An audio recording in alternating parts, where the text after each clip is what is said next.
یہ کہانی ہے امریکہ میں رہنے والے 5 دوستوں کی۔ ان میں سے 2 کپل تھے اور ایک بیچلر تھا۔ ان 5 کو سیر کرنے کا بہت زیادہ شوق تھا۔ یہ سب مختلف کنٹریز میں جا کر سیر کرتے اور وہاں کے لوگوں سے مل کر بہت خوش ہوا کرتے تھے۔ اس بار ان سب نے ڈیسائیڈ کیا کہ وہ اپنے ہی شہر الاسکا کے جنگل کی سیر کریں گے، کیونکہ ابھی تک ان سب نے اپنے ہی ملک کی کچھ جگہوں کو نہیں دیکھا تھا۔ یہ سب ملے اور کہا کہ ہم امریکہ میں جو سب سے بڑا جنگل ہے اس کی سیر کرنے جائیں گے۔ سب نے کہا کہ ٹھیک ہے۔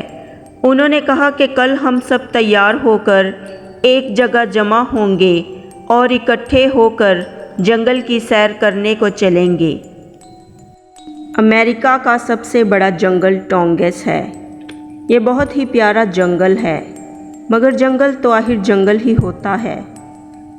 جنگل میں بہت خوفناک جانور اور نہ جانے کیا کچھ ہوتا ہے۔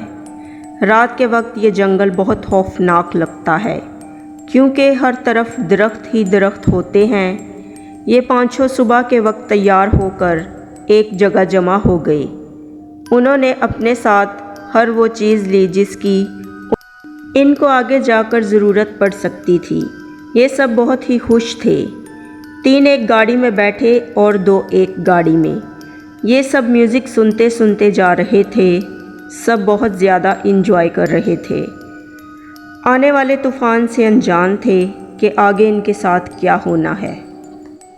آخر کار یہ سب جنگل میں پہنچ گئے۔ سب کو جنگل بہت پسند آیا۔ سب نے خوب سیر کی۔ سب نے مل کر کھانا کھایا اور انجوائے کرتے ہوئے آگے بڑھتے گئے۔ ایک کپل کا نام جان اور روزی اور دوسرے کپل کا نام ریچی اور اینجل تھا، اور جو بیچلر تھا اس کا نام مائیکل تھا۔ مائیکل نے کہا کہ سیر ہو گئی ہے، چلو اب اپنے گھر چلتے ہیں، رات ہونے والی ہے۔ مگر جان اور روزی رومانس کرنے کے لیے کہیں دور نکل گئے۔ ریچی اور اینجل نے بھی ایسا ہی کیا۔ مائیکل اکیلا ہی کھڑا ان کا انتظار کر رہا تھا۔ یہ چاروں بہت دیر بعد آئے۔ رات ہو گئی، ہر طرف اندھیرا چھا گیا۔ اب جانوروں کی آوازیں آنے لگیں، کبھی شیر کی تو کبھی چیتے کی، بہت ہی خوفناک آوازیں تھیں۔ اچانک کالے بادل چھا گئے اور بارش ہونے لگی۔ بارش اتنی تیز تھی کہ اس سے بچنے کے لیے یہ سب اپنی گاڑیوں کی طرف بھاگے۔ اب یہ سب اپنے اپنے فون کی ٹارچ بھی یوز نہیں کر سکتے تھے، بلکہ مائیکل بہت سمجھدار تھا۔ وہ اپنے ساتھ ایکسٹرا ٹارچ لے کر آیا تھا۔ مائیکل نے کہا کہ سب ہاتھ پکڑ لو، کیونکہ ہر طرف اندھیرا ہے اور جنگل بھی بہت گھنا ہے۔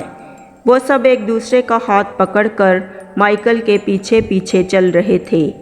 بجلی چمکنے لگی، بادل گرجنے لگے، جانوروں کی خوفناک آوازیں، گھنا جنگل، یہ سارا منظر بہت ہی خوفناک تھا۔ یہ سب واپسی کا رستہ بھول گئے۔ یہ سب بہت پریشان ہوئے۔ مائیکل نے کہا، میں تم سب کو پہلے ہی کہہ رہا تھا کہ سیر ہو گئی ہے تو واپس چلتے ہیں، مگر تم چاروں کو اپنے رومانس سے فرصت ملتی تو تھا۔ اچانک بہت چلتے چلتے ان کو ایک گھر نظر آیا۔ اس میں لائٹ جل رہی تھی۔ وہ سب بہت خوش ہوئے کہ چلو اس گھر میں جا کر ان سے مدد لیتے ہیں۔ وہ سب اس گھر میں آ گئے۔ دیکھا تو گھر میں ایک بوڑھی عورت تھی۔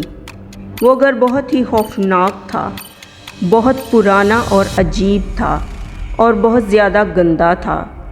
وہ سب اس بوڑھی عورت سے ملے اور کہا، آنٹی، ہم سب کو آپ کی ضرورت ہے، پلیز ہمیں آج کی رات یہاں پر رہنے دیں، صبح ہوتے ہی ہم یہاں سے چلے جائیں گے۔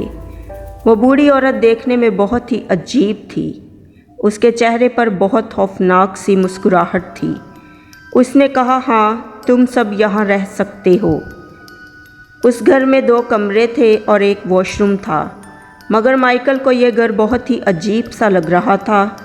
مائیکل نے اپنے دوستوں سے کہا کہ گھر بہت عجیب ہے، یہ بوڑھی عورت بھی کچھ عجیب سی لگ رہی ہے، مجھے کچھ اچھا محسوس نہیں ہو رہا، چلو یہاں سے چلتے ہیں، بارش بھی تھم گئی ہے۔ مگر جان اور ریچی نے کہا کہ ہمارے ساتھ 2 لڑکیاں بھی ہیں، ہم یہاں سے اس وقت نہیں نکل سکتے۔ یہ سب باتیں کر رہے تھے، اتنے میں بوڑھی عورت ان کے لیے کھانا بنا کر لے آئی اور کہا آپ سب کھانا کھاؤ، صبح ہوتے ہی یہاں سے نکل جانا۔ ان سب کو بہت بھوک لگی تھی۔ مائیکل بہت ہوشیار تھا، اس نے کھانا بہت ہی کم مقدار میں کھایا۔ سب نے پیٹ بھر کر کھانا کھایا اور تھوڑی دیر بعد یہ سب بے ہوش ہو گئے۔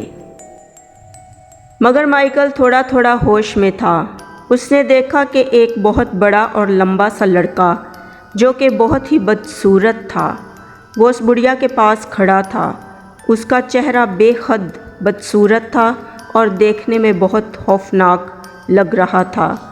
وہ دونوں ہی ہنس رہے تھے کہ اتنا زیادہ کھانا مل گیا، اب ہم دونوں خوب پیٹ بھر کر ان کا گوشت کھائیں گے۔ مائیکل یہ سب باتیں سن رہا تھا، اس کے ہوش اڑ گئے، مگر اس نے بے ہوشی کا ناٹک کیا۔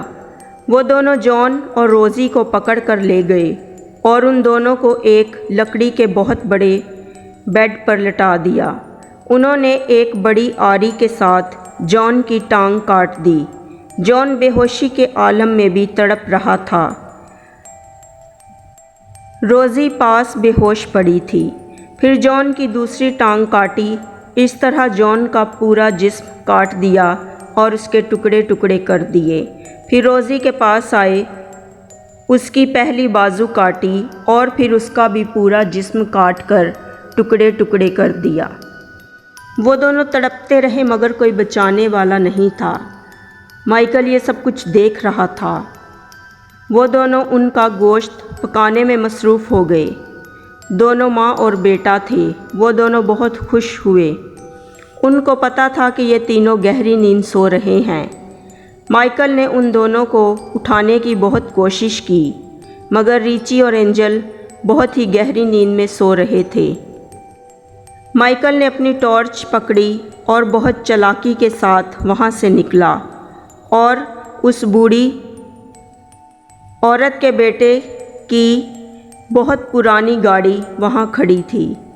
مائیکل اس میں بیٹھا اور گاڑی سٹارٹ کی اور گاڑی چلا کر جانے لگا۔ بڑھیا کے بیٹے نے گاڑی کی آواز سن لی، وہ بھی مائیکل کے پیچھے بھاگا۔ اس نے پیچھے سے تیر چلائے تاکہ مائیکل بھی زخمی ہو کر مر جائے، مگر مائیکل کی قسمت اچھی تھی، وہ بہت ہی مشکلوں کے ساتھ جنگل سے نکل گیا اور سڑک پر آ گیا۔ صبح ہو چکی تھی، صبح کے 6 بج چکے تھے۔ اس کی گاڑی کے سامنے ایک پولیس والے کی گاڑی آ گئی اور مائیکل کی ٹکر اس گاڑی سے ہو گئی۔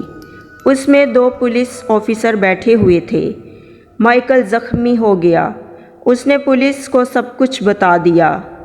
پولیس نے پولیس اسٹیشن کال کی اور 3 گاڑیاں بھر کر پولیس والوں کی آ گئی۔ وہ سب اس گھر میں گئے۔